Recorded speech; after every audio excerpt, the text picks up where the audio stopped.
Good morning, dear students. Once again, welcome back to the English literature class. Here we are continuing with the play. Title of the play is The Merchant of Venice by William Shakespeare. Act 2nd, Scene 9, lines 1 to 53.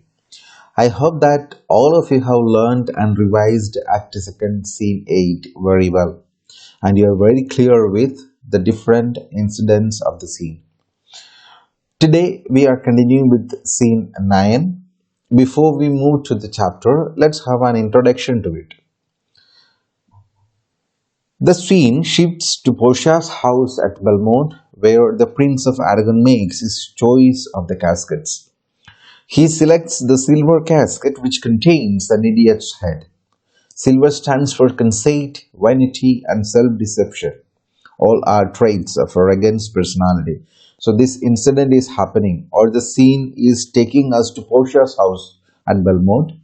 So there, Prince of Aragon is present there. He is making his choice, but he selects the silver casket in which he is getting the picture of an idiot's head. The silver stands for conceit, vanity, and self-deception. All are traits of Aragon's personality. So silver resembles the nature of Aragon's personality, because he is always thinking negative about others and he is speaking ill against others, and his nature is concerned, or his character is something like considering others as inferior to him. So that's why Portia thinking that his character is something like the nature of silver. Portia is quite relieved as Aragon departs. She is then informed of the arrival of a Venetian suitor. Nerissa prays that the new suitor should be Bassanio. Thus ends the second act with the anticipation of the fulfillment of the lottery of the caskets. So, Prince of Aragon is leaving Belmont, and Portia is feeling relaxed because she was not happy to marry Prince of Aragon. So that's why she is feeling relaxed. So by the time they are getting an information regarding a new suitor from Venice, and Nerissa prays that the new suitor should be Bassanio. Of course, it is Bassanio, but she is praying there. This ends the second act. So these are the different incidents which we are going to discuss in this particular scene, or with these incidents, the second act is getting over. So now let's move to the class. Act 2nd, Scene 9, lines 1 to 53. Belmont, a room in Portia's house. So this particular incident is happening at Belmont, a room in Portia's house. Enter Nerissa and a servant. So these two characters are coming to the scene right now. Nerissa and servant. Nerissa. Quick, quick, I pray thee, draw the curtain straight. The Prince of Aragon has taken his oath and come to his election presently. So Nerissa, who is a servant of Portia, is asking other servants to arrange everything in a very quick manner. So make it hurry up, I pray thee, I request you, draw the curtain straight. So open the curtains at once. Just open the curtain. The Prince of Aragon had taken his oath. So Prince of Aragon, he has taken, or he has agreed with the agreement of Portia. So he has taken his oath and comes to his election presently. So right now he'll be coming over here to make his choice. So flourish of cornets entered the Prince of Aragon, Portia, and their train. So the music rise means the sound of music is rising in the air, and they are entering the Prince of Aragon, Portia, and all other servants who were accompanying Portia and Aragon. All these people are coming to the scene. Portia. Behold, there stand the caskets, noble prince. So, beloved prince, there stand the caskets. So, there I have kept, or there the caskets are kept, noble prince. If you choose that wherein I am contained, straight shall our nuptial rites be solemnized. Okay. If you choose the right casket in which my portrait is contained, in which my picture is there, straight shall our nuptial rites be solemnized. Nuptial rites means marriage ceremony. So, if you get the casket in which my picture is there, if you choose the casket in which my picture is there, directly our marriage ceremonies will be solemnized. It will be performed. Solemnized means performed. So, if you make the right casket, if you choose the right casket, our marriage ceremony will be taking place at that moment itself. But if you fail, without more speech, my lord, you must be gone from hence immediately. But if you fail in choosing the right casket, without uttering a single word, without more speech, my lord, you must be gone from hence immediately. You must leave Belmont, my home, and myself, and you have to go immediately once if you make the wrong selection. Arrogant. I'm enjoyed by all to observe three things. I'm very happy to take up the oath to observe three things. I have to keep three things. I have to promise, or I'm very happy with the promise regarding three things. Which are the three things? First, never to unfold to anyone which casket to us I chose. So, first promise is I should not disclose the reality regarding the choosing of the casket. Means which casket I have chosen. I should not reveal it to anybody. Next, if I fail of the right casket, never in my life to move a maid in way of marriage.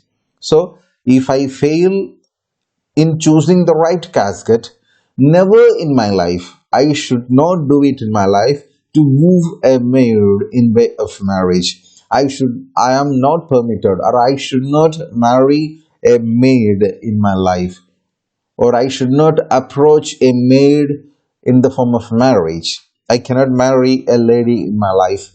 So if I fail of the right casket, never in my life to woo a maid in way of marriage. Lastly, if I do fail in fortune of my choice, immediately to leave you and be gone. And finally, the third promise, the third oath, that if I fail in choosing the right casket, if I fail in fortune of my choice, if I failed to choose the fortune here in the sense Portia, if I fail to choose you, if I fail to choose the right casket in which your picture is there, immediately to leave you and be gone. I have to leave you and to go from Belmont immediately. So these are the three different oaths which I am very happy to observe. Portia. To these injections everyone doth swear that comes to hazard for my worthless self. Which means every suitor, whoever comes here to make the choice, whoever comes to Belmont in order to marry me, they are ready to accept this agreement.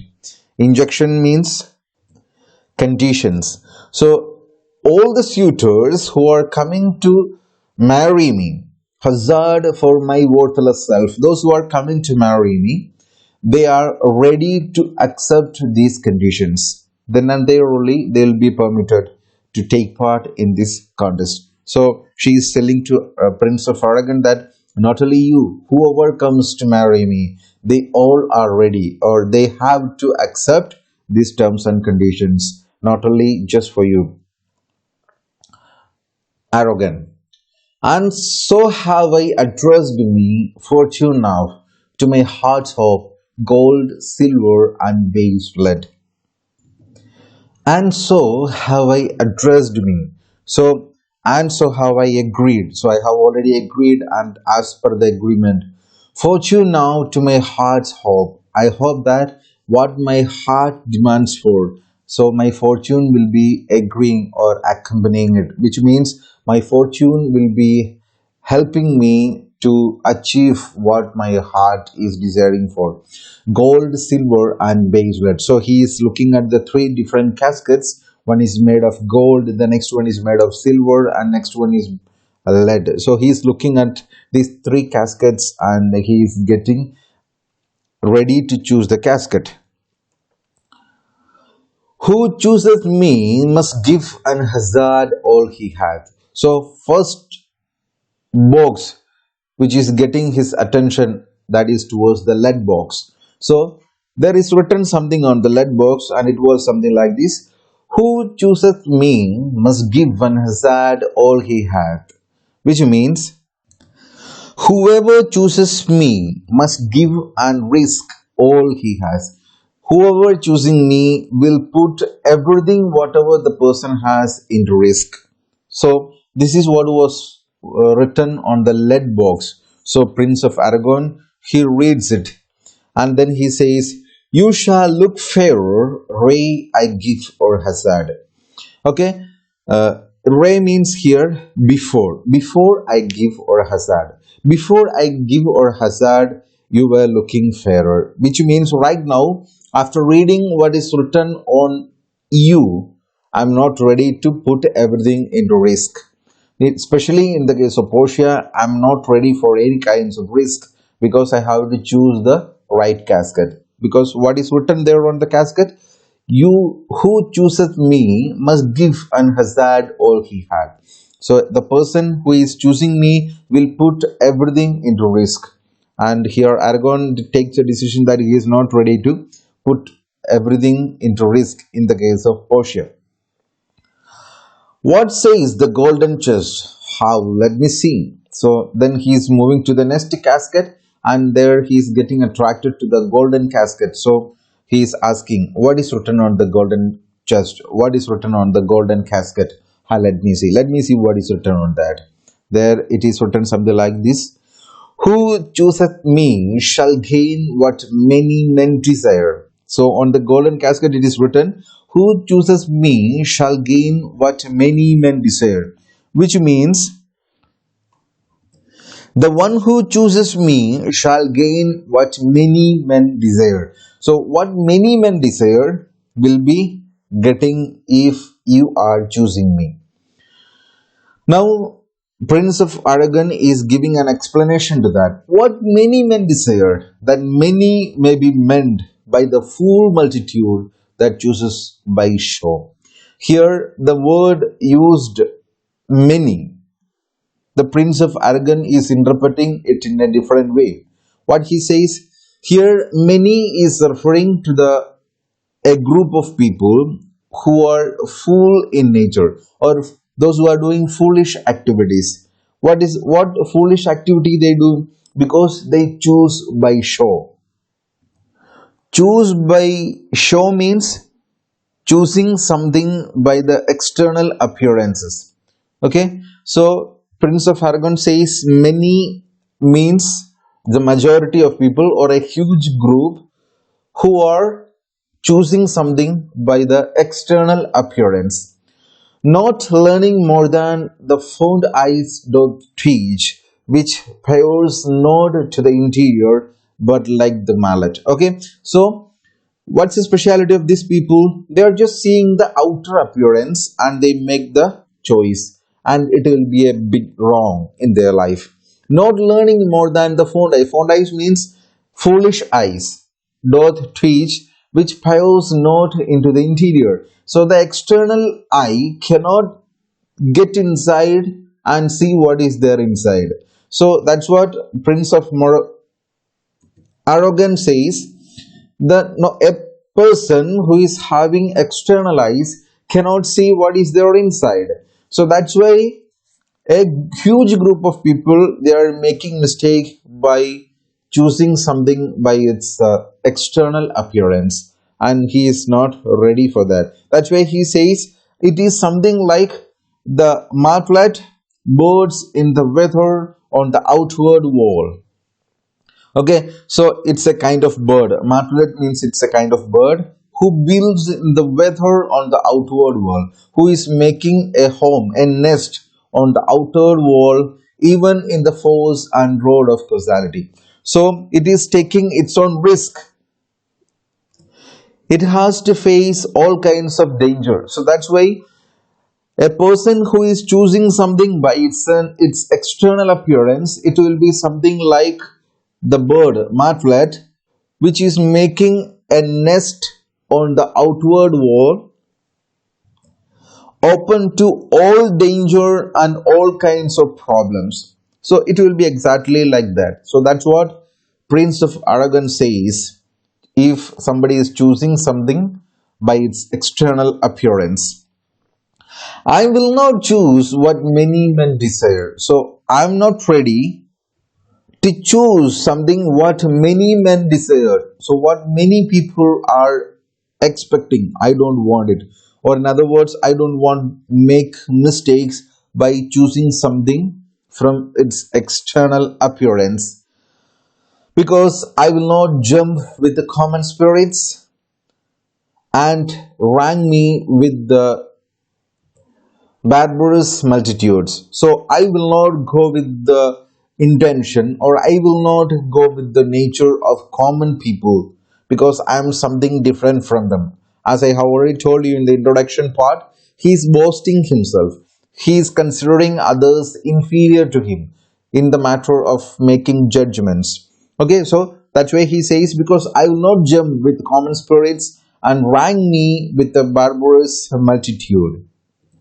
Barbarous means uncivilized. So I don't want rank among the uncivilized multitudes, a huge group of people. I don't want to become a person of that group. Why then to thee, thou silver treasure house? Tell me once more what title thou dost bear. So now he is turning to the third casket. Of course, it will be the silver casket, and he is saying something about the silver casket. Why then to thee, thou silver treasure house? Tell me once more what title thou dost bear. So, what is written on you, my dear silver treasure? Tell me once more what is that? Who chooses me shall get as much as he deserves. So this is the most interesting caption which attracted Prince of Aragon, and he is reading it in louder. Who chooses me shall get as much as he deserves, which means how much a person is deserved, how much a person supposed to get, that much he will get if that person choosing me here in the sense the silver casket. So that's what is written on the silver treasure, silver casket. Who chooses me shall get as much as he deserves. Now he is giving an interpretation to that. He is elaborating it further. And well said too. So here Prince of Aragon says it's said very well. So it is really making some sense. For who shall go about to cozen fortune and be honorable without the stamp of merit? Let none presume to wear an undeserved dignity. So he is asking a question, like he is asking to the people who are gathered there, who will try to cheat by using some kinds of malpractices or unlawful means, who will try to cheat fortune and win something which is not suitable for him. So if he is not getting something according to merit, who will be trying to cheat the fortune and grab it? Let none presume to wear an undeserved dignity. Let nobody wear, or nobody is able to grab the dignity which he does not deserve. So if the person is not qualified to achieve something, let him not presume it. Let none presume to wear an undeserved dignity. Oh, that estates, decrees, and offices were not derived corruptly, and that clear honor were purchased by the merit of the wearer. Estates means rank, then degrees means promotions, and offices means appointments. So the different qualities which a person acquire in his life.